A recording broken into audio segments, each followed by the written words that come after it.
Por fin. Hola queridas, estuve intentando de conectarme vía una plataforma para hacerlo de la computadora, pero no sé exactamente qué fue lo que pasó. Ya mañana intentaré otra vez, pero ya estamos aquí en vivo por la vía tradicional de Facebook Live, vía mi celular, que es lo que estaba tratando de cambiar en la semana del bullying. Por favor, déjenme saber quiénes me están escuchando, si ya se van integrando, identifíquense, porque hoy vamos a hablar de uno de los aspectos más importantes y más relevantes cuando se trata del tema del bullying. Y es precisamente los perfiles de las personas implicadas en esta situación tan común de acoso. Perdón que estoy vibrando, fue que sin querer moví la mesa. Entonces, acuérdense de invitar a sus amigas para que vayan conectándose, para que vayan integrándose.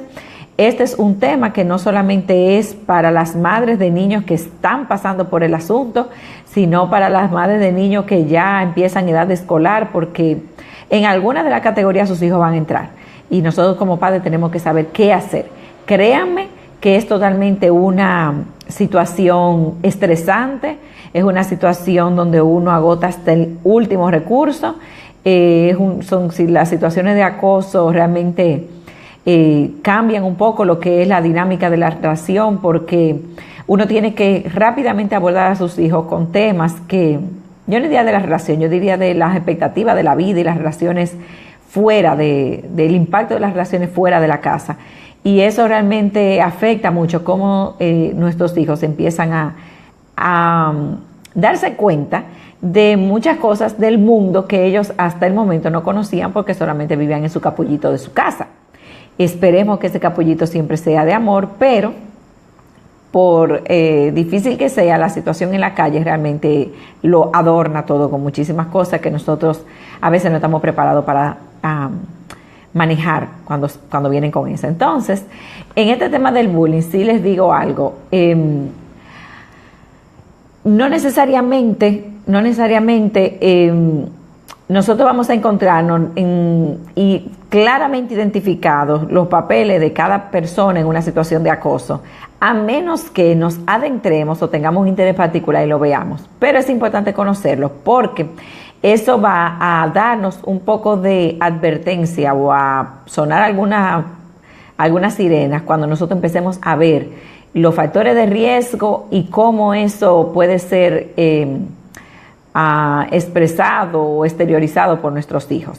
Déjenme saber quiénes están siguiendo y ya ustedes saben que ahora vamos a entrar en materia. Y este es un tema que realmente hay que ponerlo, sobre todo por lo que vamos a estar hablando en los siguientes días, que es de por qué no funciona lo que hacen en las escuelas, en la mayoría de las escuelas con respecto al bullying, y también porque qué nosotros le podemos decir a nuestros hijos cuando estén en medio de estas situaciones o empiecen ese despertar a lo que es la violencia y sencillamente el acoso, que otra persona te moleste porque sí. Lo primero es que en una situación de acoso siempre estamos pensando que tenemos un bullying, o sea, la persona que hace el acoso, que sistemáticamente, acuérdense lo que habla Mayar, sistemáticamente molesta, insulta, ridiculiza y amenaza a otra persona de manera que genera una ansiedad o un hostigamiento, genera un miedo de esa víctima hacia el agresor, que lo mantiene como en una zozobra. Entonces acuérdense que hablamos también que el bullying es sencillamente una lucha de poder, donde una persona que se siente que está aquí arriba, tiene una que está aquí, pero él quiere ponerse en esta posición y logra entonces humillar, ridiculizar, herir de tal manera a la otra persona que la otra persona pues sencillamente se siente en un plano inferior y pierde fuerza para enfrentar. Ahora, yo le voy a decir algo, yo misma empecé quizá, yo diría que cometiendo algunos errores o no sabiendo cómo manejar de manera más adecuada un asunto de bullying con mis hijos. Porque mi reacción venía de una persona que fue acosada también mucho de niña. Imagínense, yo era nueva en la escuela desde que iba de fuera de la ciudad. Yo empecé esa etapa escolar en la ciudad donde nací, pero no donde la había crecido hasta el momento. Yo tenía bota ortopédica, yo tenía el pelo corto, yo tengo muchísimo cabello y tenía el pelo corto porque a mí me caían piojos de que me viraban a 30 kilómetros y ya me caían. Entonces la solución fue cortarme los cabellos. Entonces imagínense una niña buscando identidad de niña, con todo el mundo con su pelo por la cintura, 2 colas, 3 colas, y yo con mi pelo corto, con bota ortopédica porque tenía pie plano y en ese tiempo eso era lo que se usaba, con un ambiente, yo no conocía a estos niños desde antes y yo era perfectamente un blanco muy fácil. Y además de que era buena estudiante, entonces eso como que agravaba la situación, en vez de mejorarla en ese periodo, la agravaba. Entonces, a veces nosotros pensamos que los únicos actores son el bully y la víctima, y en realidad no. En realidad nosotros tenemos otro actor muy, muy importante y es el espectador. Así que vamos a definir un poco cuáles son las características de este bully, de esta persona que acosa, para que nosotros podamos identificarla no solo en el ambiente alrededor de nuestros hijos, sino también en nuestros hijos. Porque es muy bonito decir, ay, en esa escuela el bullying está acabando. Ustedes oyen a los papás que dicen, ay, en esa escuela eso está acabando el bullying. A fulano le quitaron la mochila, fulano tiene un muchachito que le quita la merienda, el otro tiene un muchachito que juntaron un chat, hicieron un chat y sacaron a otro y entonces ahora lo chismean de él por ahí, por ese chat. Pero es muy raro que ustedes oigan a un papá que diga, ay, en esa escuela está acabando el bullying, mi hijo le quitó la mochila 3 veces a una, mi hijo empujó a uno al baño y le echó agua por arriba de la puerta, mi hijo, o sea, nosotros tenemos vamos a decir, una resistencia, un bloqueo a reconocer las señales en nuestros hijos si son acosadores, porque va directamente relacionado a un asunto de crianza, y es la realidad. Va directamente relacionado a un asunto de crianza, de entorno, de condiciones no favorables donde ese niño se está desarrollando, que le está proyectando en el ambiente escolar. O definitivamente de un detonante dentro del ambiente escolar que ha llevado a ese niño a coger tanta presión que su forma de escape fue hacerse el dominante. Ahora fíjense en las características, ¿me van siguiendo? Porque yo no quiero sentirme que estoy hablando sola. Pónganme dedito, hagan algo para yo saber que ustedes están ahí, identifíquense también. Vamos a ver algunas características del bullying. Y después que yo le diga esto, le voy a dar la gran revelación sobre la víctima. Lo primero es una ausencia de empatía. La persona que acosa tiene una incapacidad de ponerse en el lugar del otro. O sea, una incapacidad de empatar, de conectar con ese estado emocional de la otra persona. Por eso lo ve cogiendo presión, lo ve asustado, y eso, en vez de sensibilizarlo, lo que hace es que le da más fuerza. Generalmente es una baja autoestima, tienen una percepción negativa de sí mismo. Yo no doy para esto, yo no doy para lo otro, yo no sirvo para esto, yo no soy buena para lo otro. Y generalmente lo que hacen es que actúan de una forma en que pueden sobresalir, porque en todo lo otro se sienten anulados. La impulsividad es una característica muy reconocible de una persona que acosa, como una falta de control de sus impulsos, como a la mínima provocación viene con una agresividad. El egocentrismo, obviamente, es como que quiere que todo gire en torno a sí mismo, arma sus grupitos, arma sus pandillas, porque necesita como esa aura de que yo soy el mejor dentro de esto. Generalmente son niños que no tienen un buen rendimiento escolar, aunque no necesariamente, pero es uno de los indicadores más comunes, que la tendencia es que no tienen buen rendimiento escolar, y por eso pueden ausentarse muchas veces, etcétera, etcétera. Ya en unos niveles más altos son de los que fuman escondidos, que beben alcohol en las fiestas, cuando no están en edad de eso, y que hacen ciertas cosas como que son un poco fuera de las reglas para la edad que tienen. Muchas veces tienen algunos déficits de atención que le hacen sentirse excluidos del grupo, y ellos reaccionan ante esa exclusión y queriendo sobresalir de una manera dominante porque se avergüenzan o porque tienen reservas respecto a sus propias condiciones. Y, por supuesto, antecedentes de violencia en la familia. Cuando nosotros hablamos de violencia familiar, no estamos hablando solamente de que su papá le dé golpe a su mamá o de que vea ese tipo de situaciones en la casa, sino que de la manera en que lo disciplinen a él, sea con violencia, sea con golpes. Entonces, fíjense lo que genera la violencia. La violencia genera un paro de la mala conducta, por decirlo de alguna manera, que es lo que los papás supuestamente quieren, que cese la mala conducta, pero para por intimidación, y para por miedo, y para por vamos a decir, por sentirse impotente frente a una figura mayor, a una figura de autoridad superior, más fuerte, más grande. Entonces, cuando los niños reciben ese tipo de trato, lo que hacen es que aprenden a que la forma de manejar los conflictos es, mientras yo esté por encima del otro, yo gano. Mientras yo tenga una ventaja sobre el otro, ya sea en tamaño, ya sea en voz, ya sea en lo que sea, entonces yo estoy supuesto a ganar, porque eso fue lo que vieron, eso es lo que están reproduciendo. Mi papá es más grande que yo, mi papá me más a golpe, entonces quiere decir, y yo me tengo que quedar callado, entonces eso es lo que yo espero en el manejo de conflicto. Ahora, ¿qué pasa con eso? Que en esa interacción de ese aprendizaje, vía la disciplina con violencia, se genera un resentimiento. Ese es el resentimiento que lleva a un niño que va creciendo dentro del niño por la impotencia precisamente de no poder devolverle a su papá. Entonces ese resentimiento que lo acumula, lo que hace que lo proyecta. Y eso es sumamente común que pase, que cuando se investiga los casos de bullying son niños que en su casa son literalmente acosados. Acuérdense, la definición de acoso se refleja en la víctima como un temor, una amenaza constante, una ansiedad. Se ven acosados continuamente, entonces imagínense lo que eso genera en ellos. Ahora, miren lo grande que es esta diferencia respecto a lo que es el perfil de la víctima.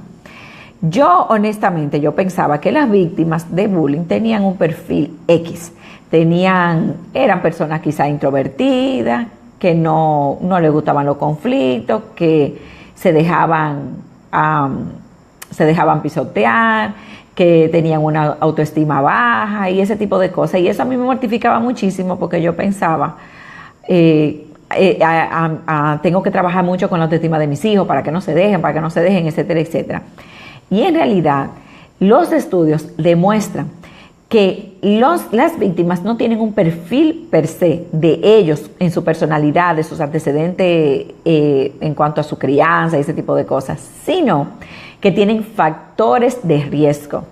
Y esos factores de riesgo es precisamente lo que le conté ahorita. Yo era la que venía de otra escuela, yo era la que usaba bota ortopédica, yo era la que tenía el pelo corto diferente a todas las hembras. O sea, hay rasgos físicos, hay rasgos culturales que son distintos a los demás. Por ejemplo, en un ambiente multicultural, que tú lleves una comida diferente no es la gran cosa, pero cuando estamos, por ejemplo, norteamericanos contra latinos, entonces el latino tiene en su cultura cierto tipo de comida. Si lleva esa comida a la escuela, entonces ya es un problema, porque es un rasgo cultural distintivo, entonces te vuelves objetivo de un bullying. Minorías étnicas, minorías raciales, minorías religiosas, sufrir una discapacidad, y el mismo asunto de lo que es lo que le mencioné ahorita de la personalidad introvertida, es que realmente interfiere en la capacidad de comunicar de ese niño a la situación que está viviendo. Pero no quiere decir que por su forma de ser él sea merecedor o sea víctima clara de bullying, sino tiene factores de riesgo que cualquier persona que venga con esta intención de hacer daño lo puede identificar, porque lo aísla, y al aislarlo con una característica específica, entonces sencillamente le cae. Eso para mí fue muy revelador, porque entonces yo entendí que el asunto no era una cuestión de victimización, sino era un asunto que no tenía una relación directa con la víctima como tal, sino que cualquier persona que tuviera cierta característica, que pudieran sentirse vulnerable ante alguien que está buscando, alguien que esté en un rango inferior de su dominio, y podía ser víctima de bullying. Entonces quiere decir que eso no excluye absolutamente a nadie, no lo excluye, porque no estamos hablando de que bullying solamente es caerle arriba, a golpe, caerle arriba, con insulto, con no sé qué, no sé cuánto. Hay muchísimos tipos de bullying, que eso también lo podemos explorar: el psicológico, el sexual, el social, que es el que excluye, lo sacamos del chat, lo sacamos del grupo, no lo invitamos a la fiesta. O sea, eso es grave para un niño. Lo que es el ciberbullying, que ya es el bullying cibernético. el bullying psicológico y por supuesto el bullying físico, que es cuando te dan empujones, te chocan con un codo cuando te pasan por el lado hasta que te tumban, etcétera, etcétera, etcétera. Ahora viene un tercer componente dentro de lo que es la dinámica del acoso, y es el espectador. El espectador es el niño que pasa por donde hay un grupito, donde hay uno que le está dando golpe a otro, uno que está molestando a otro, o uno que está empujando a otro, o que él le está viendo la situación. Y ese espectador tiene una de dos actitudes.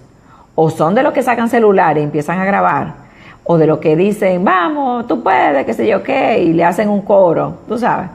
Y entonces empiezan como a meterle un poquito de leña al fuego. O son de los que salen a buscar ayuda o tratan ellos de ayudar a la víctima. Yo nada más les digo una cosa. Yo estoy tratando de educar a mis hijos para que el día que ellos vean un caso de abuso hacia otra persona, salgan corriendo a buscar ayuda. Porque yo creo que el día que yo me entere que ellos saquen un celular o lo que sea, yo caigo redonda, o sea, a mí me da un infarto ahí mismo. Para grabar una situación de violencia, de acoso, yo creo que ahí a mí me da lo que anda. Entonces, señores, cuando nosotros estamos viendo a nuestros hijos como espectadores, tendemos a decirle, no te metes en problemas, si eso no es contigo no te metas, tú no te puedes meter ahí, porque si sacaron un cuchillo, si sacan un palo, si sacan qué sé yo cuánto. Y nosotros con eso estamos dándole fuerza al bullying y le estamos quitando apoyo, le estamos quitando esperanza a la víctima. Yo entiendo perfectamente que tú no le vas a decir a tu hijo chiquito, le vas a decir, no, métete y defiéndelo. Perfecto, yo entiendo eso porque yo tampoco lo haría. Sobre todo hasta que tenga una edad suficiente de poder medir si él cabe en ese pleito. Porque también tiene que tener un poco ya de discernimiento. Ahora, busca ayuda. Sal corriendo y busca un adulto que pueda ayudar a ese niño rápido. Porque nosotros cuando estamos diciéndole a nuestros hijos, no te meten en eso, que después se te pega a ti, después te mandan a ti a la dirección, después el que tiene problema eres tú. Nosotros estamos fomentando la cultura del bullying dentro de las escuelas. Y lo que estamos haciendo con eso es poniendo vulnerable a cantidad de niños que padecen bullying, incluyendo nuestros hijos que en un futuro pudieran también ser víctimas de alguien, de cualquiera, de que se sienta con la fuerza de ponerlo a él por debajo. Entonces, yo creo que es mucha responsabilidad de nosotros identificar los factores de riesgo de nuestros hijos como víctimas para poder estar atentos, especialmente si son introvertidos, a las dinámicas que tienen en el colegio con sus amiguitos. Y yo recomendaría, por ejemplo, si tú detectas que hay una situación con algunos amiguitos en el curso, lo que sea, fomentar una juntadera, fomentar un ambiente fuera del colegio donde ellos se puedan ver fuera del ambiente laboral, porque muchas veces esos grupitos que se dan cogen fuerza en la escuela porque las escuelas son como una cárcel, literalmente. Tú no tienes para dónde salir. Tú lo único que puedes es contar con que la directora o el profesor te puede ayudar, pero básicamente tú no puedes coger, salirte de la escuela e irte, sobre todo un niño pequeño. Entonces, mientras ellos están ahí, ellos están en su ambiente donde generaron esa dinámica alrededor de ellos y se sienten como de lleno en eso. Pero cuando tú lo sacas de ese ambiente, yo estoy hablando de niños preadolescentes para abajo, cuando tú lo sacas de ese ambiente, tú puedes ver que su interacción cambia. O tú puedes determinar cómo es que se están relacionando y en base a eso tú puedes entonces ayudar a tu hijo a manejar ciertas situaciones. ¿El bullying se va a acabar? No se va a acabar. No se va a acabar porque siempre van a haber personas que van a tener malas intenciones, van a haber personas que van a reflejar sus traumas en otras personas. Eso se da cuando adultos todavía igualito que cuando niños, pero sí marca. Y como marca nosotros tenemos que tratar de que nuestros hijos puedan navegar entre personas que tienen malas intenciones, malos sentimientos, que no tienen empatía, que son impulsivos, que quieren sentirse dominantes sobre los otros. Nosotros tenemos que darle herramientas a ellos para que naveguen en un mundo donde se van a topar con gente así. Y ese es el trabajo. Se pasa muchísimo trabajo. Yo espero que en los próximos días aclaremos un poco sobre ese tema. Mañana vamos a seguir profundizando un poco más, abriendo la conversación. Y yo quiero que hablemos sobre por qué en las escuelas las metodologías que usan generalmente no funcionan. Yo quiero que me levanten la mano los que están viendo, que digan si sienten que la metodología que se usa en el colegio que están sus hijos o la experiencia que han tenido, ustedes sienten que eso funciona o no y por qué. Yo quiero que lo dejen en los comentarios porque así podemos mañana trabajar sobre esa base y ampliamos entonces la conversación. La idea es que nosotros tomemos un poco más de conciencia de las cosas que enfrentan nuestros hijos en el día a día, que aprendamos a distinguir algunas señales, que aprendamos, que entendamos que la víctima no pidió ser víctima, no se la buscó ser víctima, es sencillamente un blanco, que a veces es incluso hasta al azar, y que tenemos factores de riesgo que lo pueden definir. Y sobre todo, que eduquemos al espectador, educarlo para que busque ayuda y no sea una persona que saque un celular y grabe un pleito, porque es que entonces ya ahí se separan las aguas, entonces ya estamos nosotros diciendo a nuestros hijos que no se metan, estamos apoyando la cultura del bullying. Así que chicas o chicos, si por aquí hay algún papá que a veces se cuela, nos vemos mañana. Vamos a hablar sobre el asunto de las políticas escolares y espero que les sirva. Compártanlo si encuentran algo valioso por aquí, que es importante que se riegue la voz en este sentido. Y voy a intentar con la plataforma que quiero hacer los videos mañana, a ver si lo puedo hacer. Así que nos vemos mañana. Hasta la próxima. Seguimos conectadas. Bye, bye.